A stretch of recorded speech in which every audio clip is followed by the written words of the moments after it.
बिस्मिल्लाहिर्रहमानिर्रहीम। अस्सलाम वालेकुम रहमतुल्लाहि वबरकातुहू। आज मैं एक बहुत अहम मौजू पर बात करूंगी। बहुत सारी ख़वातीन को अपने शौहरों की बेवफ़ाई की शिकायत है।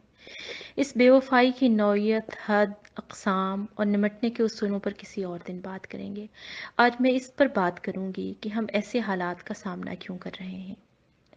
हमारी तरफ एक लड़की को शुरू से ये बावर कराया जाता है कि उसकी कद्र मंजिलत और अहमियत अगर है तो उसकी ज़ाती नहीं बल्कि उससे जुड़े रिश्तों से है, जैसे बाप, भाई, शौहर और बेटे। अगर इन रिश्तों में कोई दरार पैदा हो जाए तो उसको एक नाकाम औरत गर्दाना जाता है। ख़ास तौर पर शादी के मामले में शौहर और ससुराल को ही किस्मत और तकदीर का मालिक करार दिया जाता है। यानी उसकी अपनी कोई पहचान या कद्र कीमत नहीं है और अपनी पहचान और कदर के लिए दूसरों पर पूरी तरह इन्हिसार करती है। बचपन की कहानियों से लेकर ड्रामों और फिल्मों से लेकर अदब और लिटरेचर तक एक लड़की के लिए कामयाबी का मयार यही करार दिया जाता है कि कोई शहजादा प्रिंस चार्मिंग आएगा और उसके हर दुख का मदावा बन जाएगा। अब मॉडर्न दौर में इस मर्तबे के हसूल के लिए इंतहाई सख्त मयार मुकर्रर हो गए हैं। एक तरफ आला तालीम याफ्ता हो, ऊंची नौकरी हो, पुरएतमाद हो, ख़ानदान, खूबसूरती और हर चीज़ में मुकम्मल हो। दूसरी तरफ इंतहाई ताबेदार हो, कमगो हो, घर गृहस्थी में माहिर हो। और ये सब मयार बहुत ज़्यादा गैर हकीकी और ग्लैमराइज्ड हैं और इनका हकीकत में होना तकरीबन नामुमकिन है।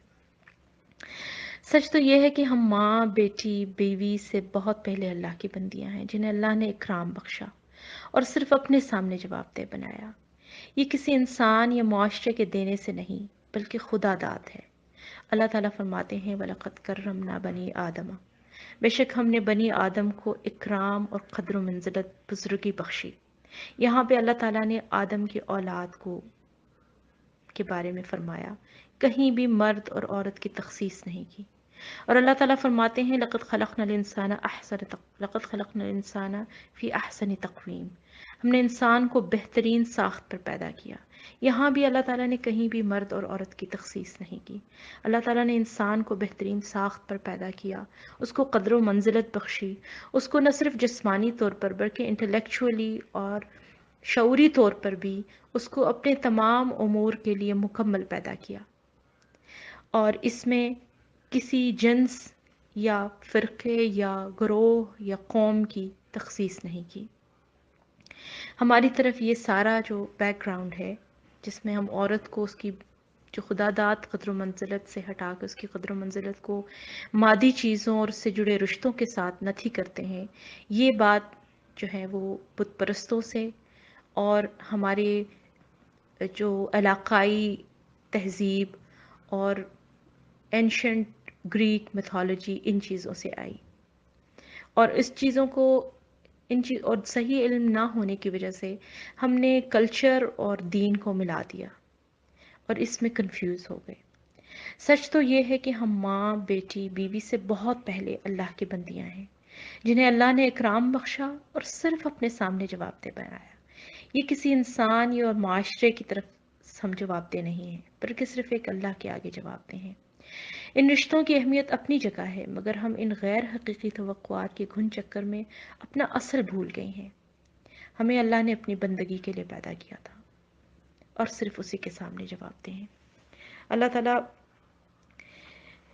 हम लोग ये हमारी कद्र मंजिल को दूसरे इंसानों और मादी चीज़ों से जोड़ने की वजह से जब हम उनमें से किसी में भी कमी महसूस करते हैं तो इंतहाई दुखी हो जाते हैं। अपने रिश्तों को जोड़ कर रखने के लिए हर जतन करती हैं, कभी प्यार और मोहब्बत के नाम पर, कभी कुर्बानी के नाम पर। हमें लगता है कि ये सब हम कंट्रोल कर लें तो कामयाब हो जाएंगे, या ये कि ये रिश्ते हमें सब कुछ दे देंगे। उनसे वो तवक्को कर लेते हैं जो उनके बस का काम नहीं है, जिसको पूरा करना उनके लिए नामुमकिन है। मगर सच ये है कि अपने जैसे कमज़ोर इंसानों से तवक्को रखना हमें कमज़ोर करता है और हम कुर्बानी देते भी चले जाएं, हम उनको टूट कर चाहते हैं, वो दूर भागते हैं। हम कुर्बानियाँ देते चले जाते हैं, वो हल में मज़ीद कहते चले जाते हैं। इन सब के बावजूद वो दबी दबी शिकायत और हमसे पहलू बचाकर दामन छुड़ाकर भागने के लिए तैयार नज़र आते हैं।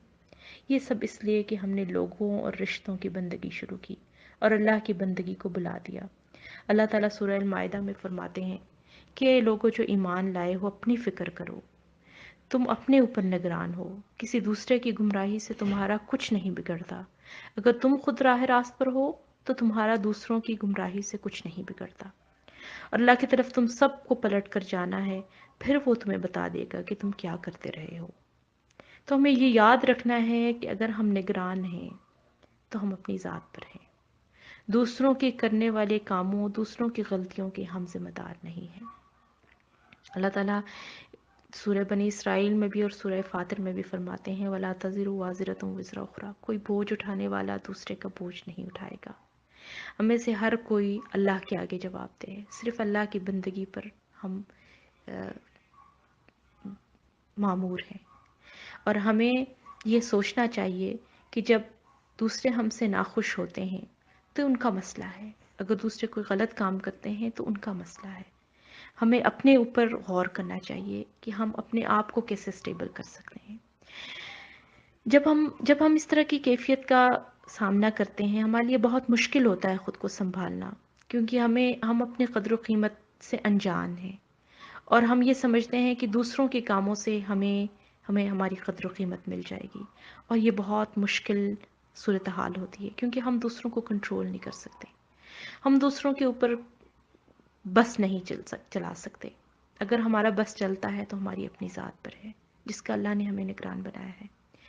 تو اگر ہم ایسی صورتحال میں جب ہم کسی دوسرے کی حرکتوں سے، دوسرے کی چیزوں سے ہم بہت بے بسی محسوس کریں تو ہمیں اپنے یقین اور اپنے ایمان کی تجدید کرنی چاہیے اور اپنے اوپر محنت کرنی چاہیے۔